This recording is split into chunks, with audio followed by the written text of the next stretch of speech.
Então é como se eu estivesse falando e contando uma história para você.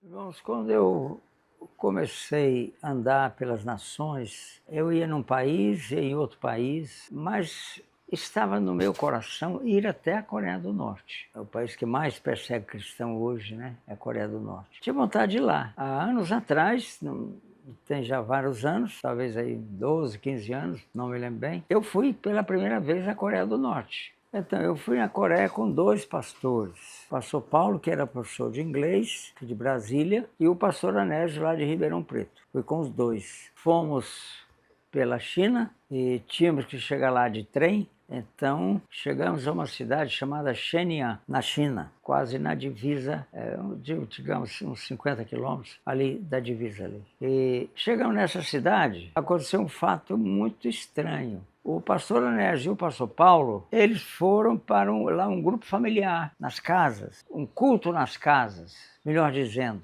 Né? Queriam que eu fosse, mas eu não tive vontade de ir. Não, eu não vou. Vocês vão, eu não vou. Então, fiquei. E naquela noite, o senhor começou a me falar sobre identidade. Identidade. Aí eu comecei a ver, achei na Bíblia que o senhor não escondia a identidade dele, né? Então, comecei a estudar sobre identidade, sei lá por quê. Está na página do meu caderno daquele dia. Eu escrevo quase tudo que eu estudo, que eu penso. E, enfim, ficou aquele estudo na página sobre identidade. Fomos no dia seguinte, de Shenyang até a divisa com a Coreia. Nós pegamos um trem. Lá trocamos o trem e fomos num trem da Coreia do Norte. 200 quilômetros, cerca de 200 quilômetros, até a capital da Coreia do Norte. E então chegamos muito devagarinho, o trem muito devagar. Saiu lá uma comida muito ruim. Eu comi um pouquinho, mas precisava comer, né? Alguma coisa. E chegamos só à noite na Coreia do Norte. Devia ser umas 8 horas da noite, mais ou menos. Aí fomos para o hotel. Fizemos o check-in e tudo no hotel e fomos jantar. Um representante do governo foi nos esperar na ferroviária, ali na estação ferroviária. Ele e o secretário dele foram nos esperar lá, muito corteses, muito educados, porque nós tínhamos ofertado um caminhão de arroz lá para a Somália. Eu ia entregar esse caminhão de arroz lá e fui lá para isso, e visitar, né, e entregar o caminhão de arroz. Quando nós estávamos assentados na mesa para jantar, eu me lembrei que a gente ora, né? A hora que a comida está na mesa, a gente ora, agradecendo o Senhor. Aí eu pensei assim, eu vou fazer uma oração rápida, ele nem vai ver que eu orei. Fechou o olho mais ou menos e tal. Quando eu pensei dessa maneira, aqui dentro o Senhor falou assim, não esconda a sua identidade. Aí eu entendi porque o senhor tinha falado comigo na noite anterior, lá em Shenyang, sobre identidade. Não esconda a sua identidade. Quando o senhor falou comigo isso, não esconda sua identidade, olha, eu fiquei muito tranquilo e orei em inglês agradecendo a comida. Agradeci a comida, ele também falava inglês. Ele não gostou, eu vi que o rosto dele ficou bem sério e passou, jantamos e ele nos acompanhou aquela semana toda, não sei, talvez ficar uma semana ou quase uma semana toda, não me lembro bem.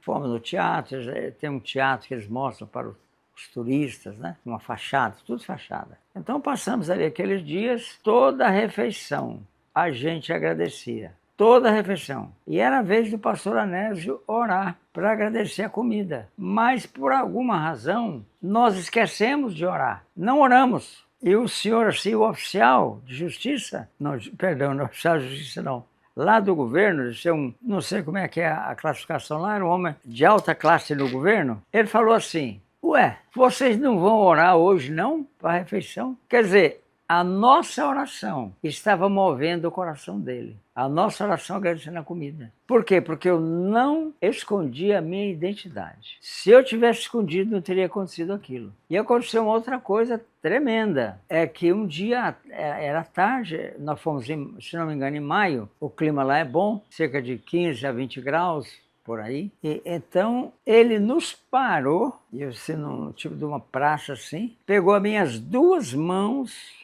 olhou no meu olho e falou assim: o meu país precisa muito de você. O meu povo precisa muito de você. Quer dizer, ele profetizou. Ele não sabia que eu era um pastor, lá eu entro como médico, né? Que eu era um pastor, que a gente ia lá para evangelizar. Ele não sabia disso e falou isso segurando nas minhas mãos. Então, fica a lição da identidade. O senhor falou, eu e o Pai somos um. Depois ele fala, mas o Pai é maior que eu. Então, ele não escondeu de forma nenhuma a sua identidade de filho de Deus, né? Então, quando nós não escondemos nossa identidade, o Espírito Santo tem a oportunidade de nos ajudar, de mover na nossa vida. Agora, a Coreia do Norte é um país, toda vez que nós fomos lá, não toda vez, eu me lembro agora de duas vezes que a gente foi lá. Na primeira vez a gente levou aquele arroz, um caminhão de arroz, entregamos o arroz. Da outra vez nós demos roupa de frio, se não me engano foi pelo menos 500 mudas de roupa de frio para crianças, porque lá no inverno pega menos 15, menos 20, né, graus, né?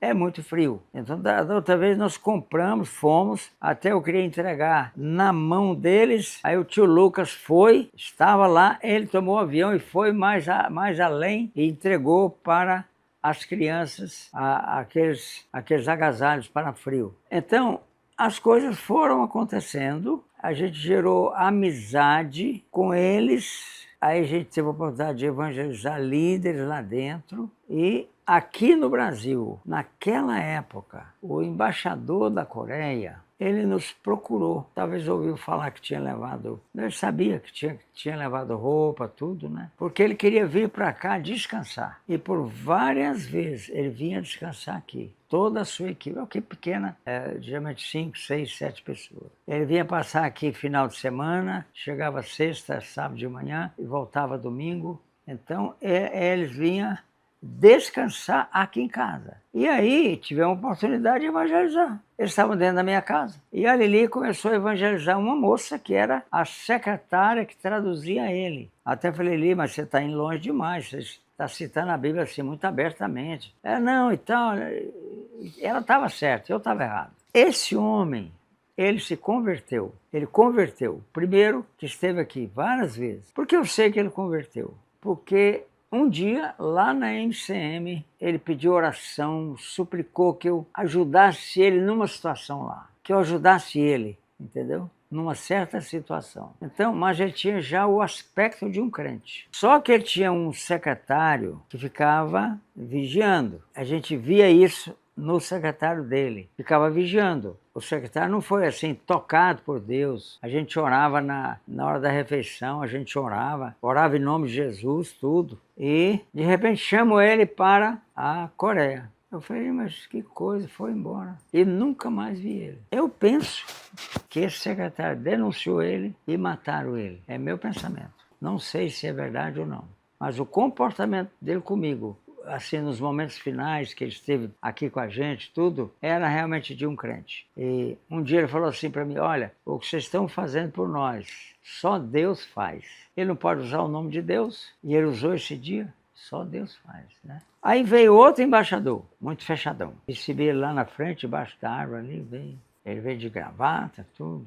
Mesma coisa, para descansar. Esse veio menos vezes, mas veio algumas vezes para descansar. E na última vez que ele veio, estava eu, o Jonatas, pastor Jonatas, ele e a secretária dele aqui fora. Estava bastante calor, e aqui esse predinho, ele faz uma sombra boa. A gente estava ali, e eu decidi fazer uma pergunta para ele. Eu falei, senhor Kim, talvez lá é tudo muito parecido os nomes, né? Eu falei, olha, se você morresse hoje, para onde você iria? Ele calou. Ele falava comigo só através da secretária, embora que ele tinha um bom inglês. Ficou ali, olha, no mínimo 1 minuto, 2 minutos ali, meditando o que eu falei. Aí ele falou direto comigo. O pastor Jonas é testemunha, ele estava junto aqui. Ele falou assim, lá na Coreia, quando a gente morre é como um cão.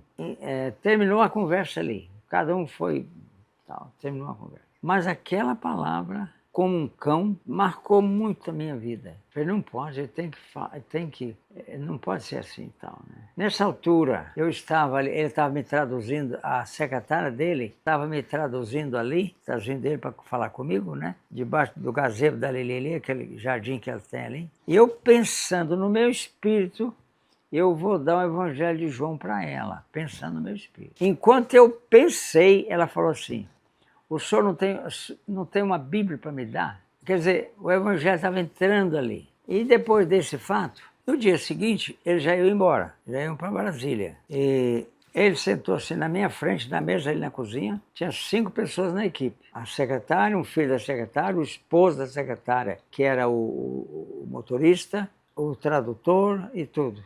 A equipe toda estava ali. A comida veio para a gente comer. A gente comeu o lanche para poder ir embora para Brasília. Aí eu falei assim, senhor Kim, o senhor não é um cão, o senhor é um ser humano. O senhor tem espírito, corpo, alma, espírito. O cão só tem corpo e alma, ele não tem espírito. E o senhor tal, comecei a pregar para ele abertamente. Eu não tenho assim um inglês fluente para dialogar, para pregar, mas naquela manhã eu falei uns 15 minutos no inglês perfeito. Eu falei uns 15 minutos, mais ou menos, por aí 13 minutos, 15 minutos, não marquei, apresentando o plano de salvação no Evangelho de João. Só usei o Evangelho de João. Quando chegou aquele momento, ele me olhava, ele quase que nem piscava. Aí eu falei assim no final, quem quer ter Jesus, receber Jesus na sua vida, levante a mão agora. Ele foi o primeiro a levantar a mão. Ele foi o primeiro, né? E assim, os 2 embaixadores que vieram aqui, eu creio que eles estão com Jesus, né?